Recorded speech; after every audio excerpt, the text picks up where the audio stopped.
It must be admitted that not all of Ethiopia has lived as Sabeba said at the time of the Pan-African Conference. In the same circumstances, Paris would have presented Versailles to the head of state, but the castle of Gondar, the former capital, has remained solitary. The Ethiopian is a man. He has changed nothing in his habits, especially since he quite naturally steers his boat far from the turmoil of politics and carries his daily burden with such tranquility that he seems eternally sheltered from the storms. Neither black nor Arab, the men and women of Ethiopia consider themselves the legitimate descendants of the people of David, and one can sense their pride in their every gesture. The local color is of course found among a population of 20 million souls, particularly in markets that are common to all African countries and whose turnover can no longer be determined here or elsewhere. Traditionally, men do women's work there.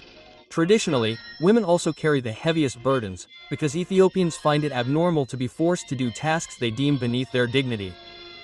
This is true, but it seems that in Europe, men also abhor carrying packages.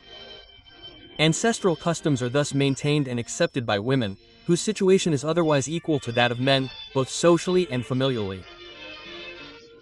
In fact, everyone here takes care of leading a normal life, which is relatively easy, because although wages are very low compared to those in Europe, prices are also very low. A chicken costs me 25 cents, or 0.50 francs for you. Ethiopia, which is 4 times the size of France, has such differences in races and languages that relations are often difficult between people from the capital and those living on the Kenyan border. Many tribes are foreigners because of their dialects.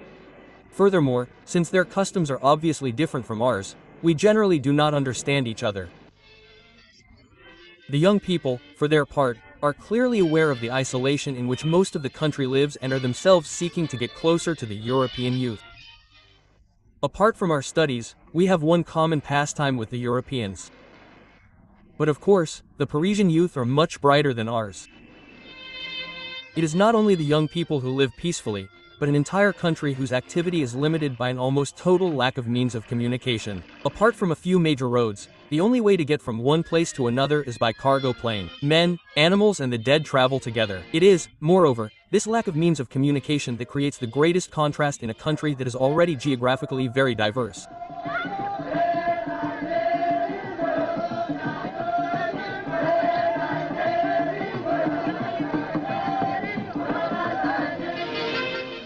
Prejudices, habits and archaic life are such that only 10% of the land has been cleared and cultivated.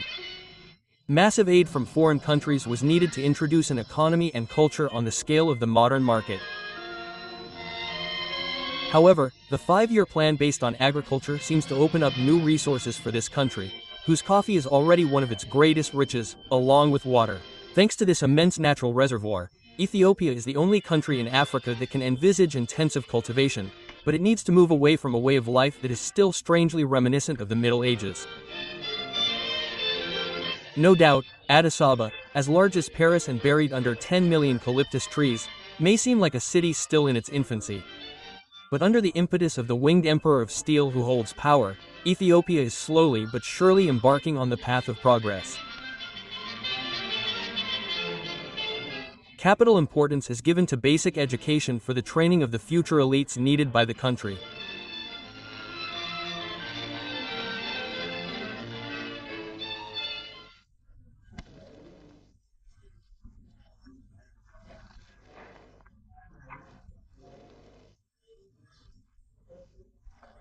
The only thing that matters is that the child is not a child, but a child who is not a child is a child who is not a child, and this line is a symbol of Ethiopia's desire to better integrate into the modern world.